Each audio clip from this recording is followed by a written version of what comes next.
ഒരു പ്രമേഹ രോഗിയുടെ ഒരു ദിവസത്തെ ഭക്ഷണക്രമം നമുക്കൊന്ന് നോക്കാം. എന്ന് വെച്ചാൽ ഇന്നത്തെ അവസ്ഥയിൽ എനിക്ക് തോന്നുന്നു ഒരു കുടുംബത്തിൽ ഒരാളെങ്കിലും ഡയബറ്റീസിന് ഒരു വിധത്തിൽ ഒന്നെങ്കിൽ അതിൻ്റെ സ്റ്റാർട്ടിങ് സ്റ്റേജിലായിരിക്കും, അല്ലെങ്കിൽ അത്യാവശ്യം എസ്റ്റാബ്ലിഷ്ഡ് ആയിട്ട് ഡയബറ്റീസ് ഉള്ള ആൾക്കാർ ഒരു കുടുംബത്തിൽ ഒരാളെങ്കിലും കാണും. ഇന്നത്തെ അവസ്ഥ അതാണ്. അപ്പോൾ സ്വാഭാവികമായിട്ട് പലതരത്തിലെ സംശയങ്ങളാണ് വരാറ്. ഇപ്പം നമുക്ക് ഡയബറ്റീസ് ഉണ്ട് എന്നറിയുന്ന നിമിഷം മുതൽ പലതരത്തിലെ ആങ്സൈറ്റീസ് ആണ്, ആകുലതകളാണ്. അയ്യോ, എനിക്കിനി മധുരമേ കഴിക്കാൻ പറ്റില്ല, എനിക്ക് ചോറ് കഴിക്കാൻ പറ്റില്ല, എനിക്ക് ഭക്ഷണം എല്ലാം കുറയ്ക്കേണ്ടി വരും, അങ്ങനെ പലതരത്തിൽ. അതൊക്കെ കുറേയൊക്കെ തെറ്റിദ്ധാരണകളാണ്.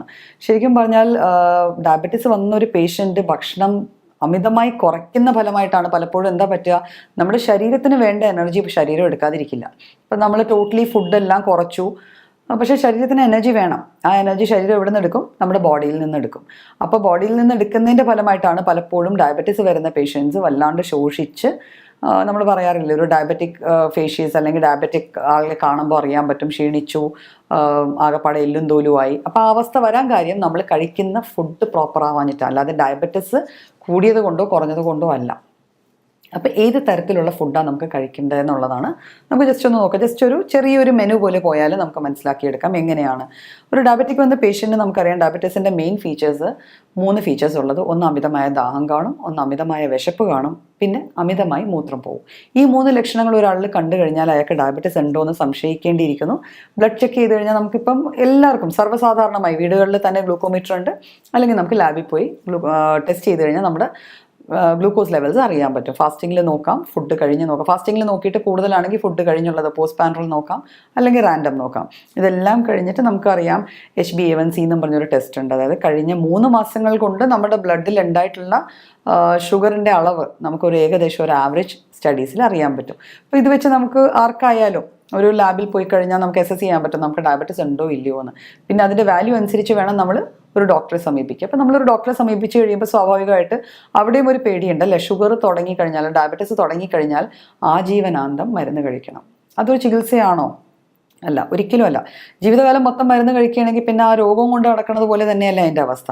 അപ്പോൾ ശരിക്കും പറഞ്ഞാൽ ശരിയായ ഒരു ഭക്ഷണക്രമവും ആവശ്യത്തിന് ശരിയായ രീതിയിലുള്ള മരുന്നുകളും കഴിക്കുകയാണെങ്കിൽ നമുക്ക് ഒരു കാലയളവിനുള്ളിൽ തന്നെ ഈ അസുഖം തീർത്തും മാറ്റാൻ പറ്റും. ഇത് ശരിക്കും ഞാൻ ഇങ്ങനെ പറയാൻ വേണ്ടി പറയുന്നതല്ല.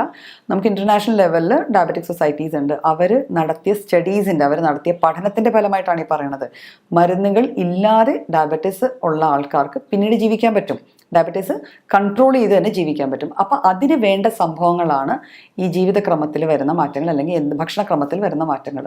അപ്പോൾ പൊതുവേ നമ്മൾ പറയും അന്നജം വേണ്ട, അല്ലേ? ചോറ് എന്ന് പറഞ്ഞ സാധനം വേണ്ട. നമ്മൾ ജനിച്ച് കഴിഞ്ഞ് നമ്മൾ ആദ്യമായിട്ട് എനർജി ഗെയിം ഫുഡായിട്ട് കഴിക്കുന്ന സാധനം, അതായത് പാലല്ലാതെ അല്ലെങ്കിൽ കുറുക്കല്ലാതെ കഴിക്കുന്നത് ചോറാണ്, അല്ലെ? നമുക്ക് ചോറൂണെന്ന് പറഞ്ഞ് നാവഴിച്ചിരുന്ന ചോറാണ്.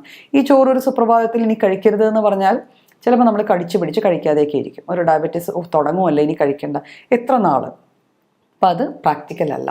നമുക്ക് ചോറ് കഴിക്കാം, പക്ഷേ അതിൻ്റെ അളവിലും അത് കഴിക്കുന്ന രീതിയിലും വരുത്തേണ്ട മാറ്റങ്ങളാണ് നമ്മൾ എടുക്കേണ്ടത്. പിന്നെ അരിയാഹാരം തീർത്തുമില്ല. പലരും ചെയ്യാറുണ്ട്, രാവിലെ ചപ്പാത്തി, ഉച്ചയ്ക്ക് ചപ്പാത്തി, വൈകുന്നേരം ചപ്പാത്തി, അല്ലെങ്കിൽ രാവിലെ ഓട്സ്, ഉച്ചയ്ക്ക് ചപ്പാത്തി, വൈകുന്നേരം ചപ്പാത്തി. അതിൻ്റെ ഒന്നും ആവശ്യമില്ല. നമുക്ക് ഒരു നേരം അരിയാഹാരം കഴിക്കാം, അത് ചോറായിട്ടോ. ഇനിയിപ്പം നമ്മൾ ബ്രേക്ക്ഫാസ്റ്റ് എടുത്തു കഴിഞ്ഞാൽ നമ്മളൊരു മലയാളികളുടെ വീട്ടിൽ ഉണ്ടാക്കുന്ന ഭക്ഷണങ്ങളാണ്, അല്ലെ? ബ്രേക്ക്ഫാസ്റ്റ് എന്തൊക്കെയാണ്? ഇഡ്ഡലി ഉണ്ടാവാം, ദോശ ഉണ്ടാവാം, പുട്ടാവാം, ഇടിയപ്പമാവാം, അപ്പമാകാം, അല്ലേ? ഇങ്ങനത്തെ കുറേ സാധനങ്ങൾ, കോഴിക്കോട്ട, അങ്ങനെ കുറേ സാധനങ്ങളുണ്ട്. അപ്പം ഇതിൽ എന്തും നമുക്ക് ബ്രേക്ക്ഫാസ്റ്റ് ആയിട്ട് കഴിക്കാമോ എന്നൊരു ചോദ്യം വന്നാൽ കഴിക്കാം. ഡയറക്റ്റ് ഷുഗേഴ്സ് ഇല്ലാത്ത ഇടിയപ്പവും പഞ്ചസാരയും പറ്റില്ല, ആ രീതിയിലായിരിക്കണം. അപ്പം നമുക്ക് എന്ത് കഴിക്കണമെങ്കിലും നമുക്ക് കഴിക്കുമ്പോൾ നമ്മൾ അതിൻ്റെ പോർഷൻസ് കുറയ്ക്കുക. അതായത് ഒരു ഡയബറ്റീസ് ഡെവലപ്പ് ചെയ്യുന്ന ആൾ ഭക്ഷണം പൂർണ്ണമായിട്ടല്ല കുറയ്ക്കേണ്ടത്, ഭക്ഷണത്തിൻ്റെ പോർഷൻസ് കുറയ്ക്കുക. അരിയാഹാരവും ഗോതമ്പ് ആഹാരവും തമ്മിലുള്ള വ്യത്യാസം ഇത്രയേ ഉള്ളൂ. അരിയാഹാരം നമ്മൾ കഴിച്ച് ചെന്ന ഉടനെ പെട്ടെന്ന് ദഹിച്ചു മാറും. അപ്പോൾ പെട്ടെന്ന് നമ്മുടെ ബ്ലഡിലെ ഷുഗറിൻ്റെ ലെവൽസ് കൂടും. അപ്പോൾ അത് കൂടാതിരിക്കാൻ വേണ്ടിയാണ് നമ്മൾ യൂഷ്വലി അരിയാഹാരം കുറച്ച് കഴിക്കാൻ പറയുക. അപ്പോൾ അരിയാഹാരത്തിൽ തന്നെ ഇപ്പോൾ ചില സാധനങ്ങളുണ്ട്, ആവിയിൽ വേകുന്ന സാധനങ്ങളുണ്ട് നമുക്ക്, അല്ലേ? ഇഡ്ഡലിയിലുള്ള ഏറ്റവും വലിയ പ്രത്യേകത എന്ന് വെച്ചാൽ അരിയാണെങ്കിലും അതിൽ ഉഴുന്ന് ചേരുന്നത് കൊണ്ട് അതിൻ്റെ പ്രോട്ടീൻ പാർട്സാണ് മുന്നിട്ട് നിൽക്കുന്നത്. അപ്പോൾ അതുകൊണ്ട് ഇഡ്ഡലി ഒരു ഐഡിയലി നല്ല ഫുഡാണ്, നമുക്ക് കഴിക്കാം. ചപ്പാത്തി കുഴപ്പമില്ല. ചപ്പാത്തിയിൽ ഒരിക്കലും നമ്മൾ നെയ്യോ എണ്ണയോ ഒന്നും കൂടുതൽ കഴിക്കരുത്. എന്ന് വെച്ചാൽ നമുക്ക് എനർജി കുറച്ച് മതി, കാലറീസ് കുറച്ച് മതി. അപ്പോൾ ഈ നമ്മൾ 5-6 ഇഡ്ഡലിയൊക്കെ കഴിച്ചുകൊണ്ടിരിക്കുന്ന ആളോട് നാളെ 2 ഇഡ്ഡലി കഴിച്ചാൽ മതി എന്ന് പറഞ്ഞാൽ ബുദ്ധിമുട്ടായിരിക്കും. അപ്പോൾ നമ്മൾ ചെയ്യേണ്ടതെന്ന് വെച്ചാൽ ഇതിൻ്റെ കൂടെ കഴിക്കുന്ന ഭക്ഷണം, ഇപ്പോൾ സാമ്പാറാണെങ്കിൽ അതിലെ കഷ്ണങ്ങൾ കുറേയേറെ കഴിക്കുക. അപ്പം കാർബോഹൈഡ്രേറ്റ് കുറഞ്ഞടങ്ങിയിരിക്കുന്ന പച്ചക്കറികൾ മാത്രം ചേർത്ത് വേണം നമ്മൾ സാമ്പാറോ ചമ്മന്തിയോ തക്കാളി ഇങ്ങനത്തെ എന്തെങ്കിലും സാധനങ്ങൾ ആ കൂടെ അങ്ങ് കഴിക്കാം. ഇതിൻ്റെ കൂടെ വേണമെങ്കിൽ നമുക്കൊരു ഒരു പുഴുങ്ങിയ മുട്ടയോ അതിൻ്റെ വൈറ്റ്സ്, ഇപ്പം വണ്ണം സാധാരണ പ്രമേഹം കാണപ്പെടുന്ന ആൾക്കാരിൽ കുറച്ച് അമിതമായ വണ്ണമൊക്കെ ഉണ്ടാവാറുണ്ട്. അപ്പോൾ അവർ വേണമെങ്കിൽ യോക്സ് കഴിക്കണം. അതായത് മുട്ടയുടെ മഞ്ഞ റെഗുലർലി കഴിക്കണമെന്നില്ല, പക്ഷേ കഴിക്കുന്നതിൽ ആഴ്ചയിൽ ഒരു 3-4 മഞ്ഞ കഴിച്ചൊന്നും പറഞ്ഞൊന്നും സംഭവിക്കത്തില്ല. അതിൽ കൂടുതൽ അമിതമായി കഴിക്കേണ്ട, പക്ഷെ ഒരു മുട്ടയുടെ വെള്ള വേണമെങ്കിൽ അതിൻ്റെ കൂടെ കഴിക്കാം. പാല്, ചായ ഇതൊക്കെ പൂർണ്ണമായിട്ട് നിർത്തേണ്ട കാര്യമില്ല. ശരിക്കും പറഞ്ഞാൽ ഒരു 150 മുതൽ 200 ml വരെ നമുക്ക് പാല് ഒരു ദിവസം കഴിക്കാം, ചായയായിട്ടോ പാലായിട്ടോ. പക്ഷേ മധുരം ചേർക്കാൻ പാടില്ല, അതിൽ പഞ്ചസാര എന്നുള്ള ഫാക്ട് വരാൻ പാടില്ല. നമുക്ക് ഡയറക്റ്റ് ഷുഗേഴ്സ് ഒന്നും തന്നെ വേണ്ട. അപ്പോൾ പലരും ചോദിക്കാറുണ്ട്, പഞ്ചസാരയല്ല ഞങ്ങൾ ചക്കരയിട്ട് കാപ്പി കുടിച്ചോട്ടെ എന്ന്. ചക്കരയും ശർക്കരയും എന്തും ആയിക്കോട്ടെ, അത് ഫൈനലി ഗ്ലൂക്കോസ് ആയിട്ടാണ് മാറുന്നത്. അപ്പോൾ അതിൻ്റെ ഗ്ലൂക്കോസിൻ്റെ മധുരത്തിൻ്റെ വാല്യൂ കൂടുതലാണ്. അത്ര എനർജി നമുക്ക് വേണ്ട. നമ്മുടെ എനർജി വേണമെങ്കിലും നമുക്ക് ഇതിൽ എടുത്തു കഴിഞ്ഞാൽ സംഭവിക്കുന്നത് നമ്മുടെ ബ്ലഡിൽ പെട്ടെന്നായിരിക്കും ഷുഗറിൻ്റെ ലെവൽസ് കൂടുന്നത്. അപ്പം ഒരു ഡയബറ്റിക് പേഷ്യൻ്റ് ആ ലെവൽസ് കൺട്രോൾ ചെയ്യാൻ ബുദ്ധിമുട്ടുള്ള ആയതുകൊണ്ടാണല്ലോ പുള്ളി ഡയബറ്റിക് ആവുന്നത്. അപ്പോൾ ഈ രീതിയിലുള്ള ഭക്ഷണം, ഡയറക്റ്റ് ഷുഗേഴ്സ് ഒന്നും വേണ്ട. അല്ലാതെ നമുക്ക് നോർമൽ ബ്രേക്ക്ഫാസ്റ്റ് കഴിക്കാം. ബ്രേക്ക്ഫാസ്റ്റിൻ്റെ കൂടെ ഫ്രൂട്ട്സ് പലരും ചോദിക്കാറുണ്ട് കഴിക്കാൻ പറ്റുമോ. ഫ്രൂട്ട്സ് കഴിക്കുന്നതുകൊണ്ട് വലിയ വിഷയങ്ങൾ ഉണ്ടാവില്ലെങ്കിൽ പോലും ഒരു സ്പെസിഫിക് കാറ്റഗറി ഓഫ് ഫ്രൂട്ട്സ്, കുറച്ച് ഫ്രൂട്ട്സ്, ഇപ്പോൾ പഴം കഴിക്കാമെങ്കിലും പഴത്തിൽ എനിക്ക് തോന്നുന്നു റോബസ്റ്റ പഴം അല്ലെങ്കിൽ മറ്റേ ചെങ്കദലി പോലത്തെ പഴങ്ങൾ, ആ പഴങ്ങൾ കഴിക്കാം. പക്ഷെ അല്ലാത്ത മധുരം കൂടിയതും എല്ലാ ഫ്രൂട്ട്സിലും ഫ്രക്ടോസ്, അതും ഗ്ലൂക്കോസിൻ്റെ വേറൊരു ഫോമാണ് ഉണ്ട്. അത് പെട്ടെന്ന് ദഹിച്ചു മാറുന്ന സാധനങ്ങൾ. സോ അതും നമ്മൾ അവോയ്ഡ് ചെയ്യുക. ഫ്രൂട്ട്സിലാകെ നമുക്ക് ഓപ്റ്റ് ചെയ്യാവുന്ന ചില സാധനങ്ങളുള്ളത്, ആപ്പിൾ ഓപ്റ്റ് ചെയ്യാം. ഇതൊന്നും കുറേ ഏറെയല്ല കേട്ടോ. ഓറഞ്ചസ് ഓപ്റ്റ് ചെയ്യാം. പൈനാപ്പിൾ, ഇടയ്ക്കൊക്കെ പൈനാപ്പിൾ കഴിക്കാം. ചെനച്ച പേരയ്ക്ക, ചെനച്ച പപ്പായ, ഈ വക ഫ്രൂട്ട്സൊക്കെ നമുക്ക് കഴിക്കാം. പിന്നെ പലപ്പോഴും നമ്മളിപ്പം എടുത്തു നോക്കിയാൽ ഞാൻ പറഞ്ഞല്ലോ, നമ്മൾ ഫേസ്ബുക്കോ അല്ലെങ്കിൽ അങ്ങനത്തെ സോഷ്യൽ മീഡിയ ഒക്കെ എടുത്ത് നോക്കുമ്പോൾ പലതരം എക്സോട്ടിക് ഫ്രൂട്ട്സ് ഉണ്ടല്ലോ. ഡ്രാഗൺ ഫ്രൂട്ട്, കിവി, പിന്നെ ബട്ടർ ഫ്രൂട്ട്, ഇത്തരത്തിലുള്ള അതിനൊക്കെ കുറേ വാഗ്ദാനങ്ങളും ഉണ്ട് അതിൻ്റെ പിന്നിൽ അല്ലേ. അത് കഴിച്ചാൽ അങ്ങനെ മാറും, സ്ട്രോബെറീസ്, അങ്ങനെയൊന്നുമില്ല. നമ്മളുടെ ബോഡിക്കും നമ്മളുടെ എൻവയറമെൻറ്റിലും ഏറ്റവും പറ്റുന്ന രീതിയിലുള്ള സാധനം നമ്മുടെ ചുറ്റുവട്ടമുള്ള പ്രകൃതി നമുക്ക് തരുന്നുണ്ട്. അപ്പോൾ പരമാവധി നമ്മുടെ ചുറ്റുവട്ടവും കിട്ടുന്ന ഫ്രൂട്ട്സ് മാത്രം കഴിച്ചാൽ മതി. പിന്നെ ഓവർലോഡഡ് വിത്ത് ഷുഗർ ഫ്രൂട്ട്സ് എന്ന് പറയുന്നത് ചക്ക, മാങ്ങ, മുന്തിരിങ്ങ, ഇതൊക്കെയാണ്. ഇവയൊന്നും അവോയ്ഡ് ചെയ്യണതായിരിക്കും നല്ലത്. അത്യാവശ്യം ഒരു ചെറിയ പീസോ വല്ലതും കഴിക്കുക, അതിനപ്പുറം ഇത് റെഗുലർലി കഴിക്കാതിരിക്കുക. ചക്കയെക്കുറിച്ച് ഒരു കോൺട്രവേഴ്സി ഉണ്ട്, ചക്ക കഴിച്ചാൽ പ്രശ്നമുണ്ടോ ഇല്ലയോ എന്നൊക്കെ.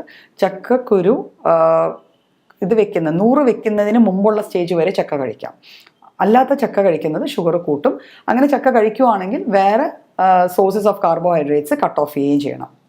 അപ്പം ഇത്രയായിരുന്നു ബ്രേക്ക്ഫാസ്റ്റ് കഴിഞ്ഞ് ഫ്രൂട്ട്സിൻ്റെ കാര്യം. ചിലർക്ക് ഒരു 11 മണി 11:30 ആകുമ്പോൾ ഒരു മിഡ് മോർണിംഗ് സ്നാക്കിംഗ് ശീലമുണ്ട്. പലരും ബിസ്ക്കറ്റ് ഒരു ഓപ്ഷൻ പറയാറുണ്ട്. പക്ഷേ ബിസ്ക്കറ്റ്സ് നമ്മൾ ഏത് ഫ്ലേവർ എടുത്താലും എന്താണെന്ന് പറഞ്ഞെടുത്താലും അതിൻ്റെ ബേസ് ഓഫ് പ്രിപ്പറേഷൻ മൈദ തന്നെയാണ്. സോ ബിസ്ക്കറ്റ്സ് അവോയ്ഡ് ചെയ്യാം. അവിടെ നമുക്ക് എടുക്കാവുന്നത് സിമ്പിൾ സാലഡ്സ് ആവാം. കുക്കുംബറാണ് ഏറ്റവും നല്ല സാലഡ് ഉണ്ടാക്കാൻ പറ്റുന്ന സാധനം. ഒരു കുക്കുംബേഴ്സ് ആവാം. പിന്നെ അല്ലെങ്കിൽ 1-2 നട്ട്സ് ആകാം. അതുമല്ല എങ്കിൽ നമുക്ക് ശരിക്കും പറഞ്ഞാൽ കുറച്ച് പോപ്കോൺസ് ആകാം, ഒരു പിടി പോപ്കോൺസ് ആകാം. അപ്പോൾ ഇത്തരത്തിലുള്ള സാധനങ്ങൾ മിഡ് മോർണിംഗിൽ കഴിക്കുക. ലഞ്ച് കഴിക്കുമ്പോൾ നമുക്ക് ചോറ് വേണ്ട എന്ന് ഞാൻ വെക്കണമെന്നില്ല, ചോറ് വേണ്ട എന്ന് വെക്കണമെന്ന് ഒരു കാരണവശാലും ഇല്ല.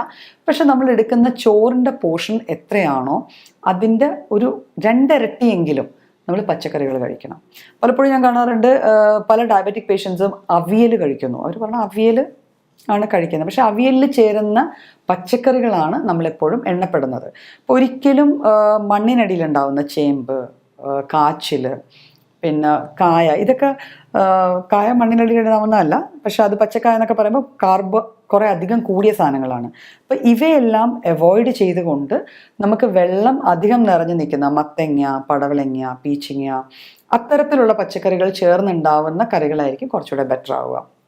അപ്പം അത്തരത്തിലുള്ള നമ്മൾ എടുക്കുന്ന ചോറിൻ്റെ പോർഷൻ്റെ ഇരട്ടി പോർഷൻ പച്ചക്കറികളെങ്കിലും നമുക്ക് വേണം. അപ്പം നമുക്ക് സ്വാഭാവികമായിട്ട് ചോറിൻ്റെ അളവ് കുറയ്ക്കാൻ പറ്റും. പച്ചക്കറികൾ കൂടുതലുണ്ടെങ്കിൽ അതുകൊണ്ട് നമ്മുടെ വയറ് നിറയും. അപ്പം നമ്മുടെ വയറ് നിറയുക എന്നുള്ളത് മാത്രമേ നമ്മുടെ ഉദ്ദേശമുള്ളൂ. അതിൻ്റെ കൂടെ നമ്മുടെ എനർജി നീഡ്സും നടക്കണം. ഇപ്പം നോൺ വെജ് ആയിട്ടുള്ള ആൾക്കാരാണെങ്കിൽ പച്ചക്കറികളുടെ കൂടെ തന്നെ അവർക്ക് മത്സ്യമോ മാംസമോ എന്ത് വേണമെങ്കിലും അതിൻ്റെ കൂട്ടത്തിൽ കഴിക്കാം. ശ്രദ്ധിക്കേണ്ട ഒരു കാര്യം, ഇതൊന്നും ഡീപ്പ് ഫ്രൈഡ് ആയിരിക്കരുത്. വളരെ എണ്ണയിലിട്ട് കുറേ അധികം ഫ്രൈ ചെയ്ത് മൊരിച്ച്, അപ്പം അതിൻ്റെ ഗുണങ്ങളൊന്നും കിട്ടാൻ പോകുന്നില്ല. സോ ഷാലോ ഫ്രൈ അല്ലെങ്കിൽ കറിയിൽ നിന്നുള്ള കഷ്ണങ്ങൾ കഴിക്കുന്നതാണ് എപ്പോഴും ഒരു ഡയബറ്റിക് പേഷ്യൻറ്റിന് നല്ലത്. ഇത് കൂടാതെ ഇപ്പോൾ വയറ് നിറഞ്ഞില്ല എന്നുള്ളൊരു ഫീലിംഗ് ഉണ്ടെങ്കിൽ കുറച്ച് ഒരു അര ഗ്ലാസ് രസമോ അല്ലെങ്കിൽ മോരും വെള്ളമോ കൂടെ കുടിക്കാം. അപ്പോൾ അതും നമ്മൾ വയറ് നിറയാൻ ഹെൽപ്പ് ചെയ്യും. നമുക്ക് വിശപ്പ് ഓക്കെ ആവും, നമുക്ക് ആവശ്യത്തിനുള്ള എനർജി കിട്ടുകയും ചെയ്യും. പിന്നെ ചായ സമയത്ത് നമുക്കൊരു ചായ കുടിക്കാം, അതും മധുരമില്ലാത്ത ചായ. പിന്നെ ചിലർക്ക് ഇപ്പം ഗ്രീൻ ടീ ഇഷ്ടമാണ് അല്ലെങ്കിൽ ലെമൺ ടീ ഇഷ്ടമാണ്, അതൊക്കെ യൂസ് ചെയ്യാം. അവിടെ ഒന്നും ഡയറക്റ്റ് ഷുഗേഴ്സും ഇൻഡയറക്റ്റ് ഷുഗേഴ്സും വേണ്ട, ബ്ലാൻഡായിട്ട് തന്നെ കുടിക്കുക. അക്കൂടെ നമുക്ക് വേണമെങ്കിൽ ഒരു സ്ലൈസ് ബ്രെഡോ അല്ലെങ്കിൽ അവൽ നനച്ചത്, ഒരു ചെറിയ പോർഷൻ അവൽ നനച്ചത് നമുക്ക് കഴിക്കാം. അതിൽ നമ്മൾ ശർക്കര യൂസ് ചെയ്യുവാണെങ്കിൽ മിനിമം ശർക്കരയും മിനിമം തേങ്ങ പ്ലസ് അവൽ, അല്ലെങ്കിൽ പോപ്കോൺസോ അല്ലെങ്കിൽ ഒരു എഗ് വൈറ്റോ, ഒന്നും പറ്റിയില്ലെങ്കിൽ ഒരു എഗ് വൈറ്റോ ഒക്കെ ചായയുടെ കൂടെ നമുക്ക് കഴിക്കാവുന്നതാണ്. പിന്നെ ഡിന്നർ പോർഷനിൽ വരുമ്പോഴാണ് എപ്പോഴും ഓർക്കേണ്ടത്, രാത്രി നമ്മൾ ദരിദ്രെ പോലെ കഴിച്ചാൽ മതി, കുറേ അധികം കഴിക്കേണ്ട കാര്യമില്ല. നമ്മളത് കഴിഞ്ഞ് ഒന്നും ആക്ടിവിറ്റീസിൽ പോകണില്ലല്ലോ. അപ്പോൾ കുറേ ലേറ്റ് ആവാതെ, അതായത് നിയർലി ഒരു 7:30 അല്ലെങ്കിൽ 8 അപ്പുറം പോകാതെ തന്നെ നമ്മൾ അത്താഴം കഴിക്കുക. അത്താഴം കഴിക്കുമ്പം ഒരു നല്ലൊരു ചോയ്സാണ് ഓട്സ്. ചിലർ ഓട്സ് കഴിക്കുമ്പോൾ ഞാൻ അസുഖക്കാരനായോ എന്നുള്ളൊരു തോന്നലൊക്കെ വരാറുണ്ട്. അങ്ങനെയുള്ളവർക്ക് ഓട്സ് വേണ്ട. അല്ലാത്തവർക്ക് ഓട്സ് വെള്ളത്തിലോ അല്ലെങ്കിൽ പാലും വെള്ളത്തിലോ കാച്ചി കഴിക്കാവുന്നതാണ്. ഓട്സ് അല്ലാതെ വെള്ളത്തിൽ ആണ് ചെയ്ത് കഴിക്കണമെങ്കിൽ അതിൻ്റെ കൂടെ കുറച്ച് ഉലുവയോ നമ്മൾ കരിഞ്ജീരകമോ ഒക്കെ ഇട്ട് നമ്മൾ സാധാരണ ഒരു കഞ്ഞി പോലെ ഉണ്ടാക്കി കഴിച്ചാൽ കുറച്ചുകൂടെ ഗുണം കിട്ടും. പിന്നെ അല്ലെങ്കിൽ 1 or 2 ചപ്പാത്തീസും സാലഡ്സും, ചപ്പാത്തിയുടെ കൂടെ സാലഡ്സ് ആയിരിക്കും നല്ല ചോയ്സ്. ചിക്കനോ മീനോ ഒക്കെ കഴിക്കാം, പക്ഷേ സാലഡ്സ് അതിൻ്റെ കൂടെ തന്നെ ഒരു നല്ല പോർഷൻ കുക്കുംബർ, ക്യാപ്സിക്കം, തക്കാളി ഇവയെല്ലാം കൂടെ ചേർന്ന്, അല്ലെങ്കിൽ സ്പ്രൗട്ട്സ്, അതായത് മുളപ്പിച്ച ചെറുപയറോ വലിയ വെള്ള ബോൾ കടല എന്ന് പറഞ്ഞ ചന മുളപ്പിച്ചതോ അല്ലെങ്കിൽ കടല തന്നെ മുളപ്പിച്ചതോ ഒക്കെ എടുത്ത് നമുക്കൊരു സാലഡ് പോലെ ഉണ്ടാക്കി അത് ഇതിൻ്റെ കൂടെ കഴിക്കാവുന്നതാണ്. രാത്രി അത്താഴത്തിൻ്റെ കൂടെ കഴിക്കാവുന്നതാണ്. കിടക്കുന്നതിന് ഒരു 2 മണിക്കൂർ മുമ്പെങ്കിലും നമ്മൾ അത്താഴം കഴിച്ചിരിക്കണം.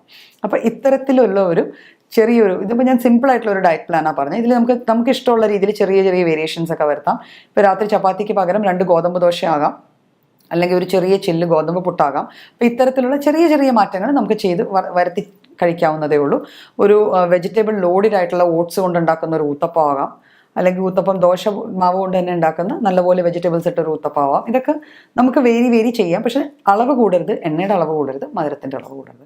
ഇത് പ്ലസ് ഒരു ചെറിയ പീരിയഡ് ഓഫ് എക്സസൈസിങ് എന്ന് പറയുമ്പോൾ 15 തൊട്ട് ഒരു അരമണിക്കൂർ വരെ പതുക്കെ നമ്മൾ ഓപ്പൺ എയറിൽ നടക്കുകയോ, അല്ലെങ്കിൽ നമുക്ക് പ്രോപ്പറായിട്ട് എക്സസൈസ് ചെയ്യാൻ അറിയാമെങ്കിൽ സിമ്പിൾ വാമപ്സോ അല്ലെങ്കിൽ സിമ്പിൾ എക്സസൈസസോ കൂടി ചെയ്ത് കഴിഞ്ഞാൽ നമുക്ക് നല്ല രീതിയിൽ ഡയബറ്റീസ് കൺട്രോൾ മാത്രമല്ല ക്യൂർ ചെയ്ത് തന്നെ മുന്നോട്ട് പോകാൻ പറ്റും. അതിൻ്റെ കൂടെ ആവശ്യമുള്ള മെഡിസിൻസ്, ഇപ്പോൾ ഹോമിയോപ്പതിയിൽ അത്യാവശ്യം നല്ല രീതിയിൽ നമുക്ക് ഡയബറ്റീസ് കൺട്രോൾ ചെയ്യാനുള്ള മെഡിസിൻസ് ഉണ്ട്. ആ മെഡിസിൻസ് ഏതെങ്കിലും നല്ല ഡോക്ടറെ കണ്ട് കൺസൾട്ട് ചെയ്ത്, ഒരിക്കലും ഓവർ ദ ഫാർമസി ഒരു ഡെസ്ക് പോയി നമ്മൾ ഇന്ന മരുന്നെന്ന് പറഞ്ഞ് മേടിച്ച് കഴിക്കരുത്. ഡോക്ടറെ കൺസൾട്ട് ചെയ്ത് നല്ല രീതിയിൽ മരുന്നുകൾ കഴിച്ച് നമുക്ക് ഡയബറ്റീസ് കൺട്രോൾ ചെയ്യുകയും ക്യൂർ ചെയ്യുകയും ചെയ്യാൻ പറ്റും.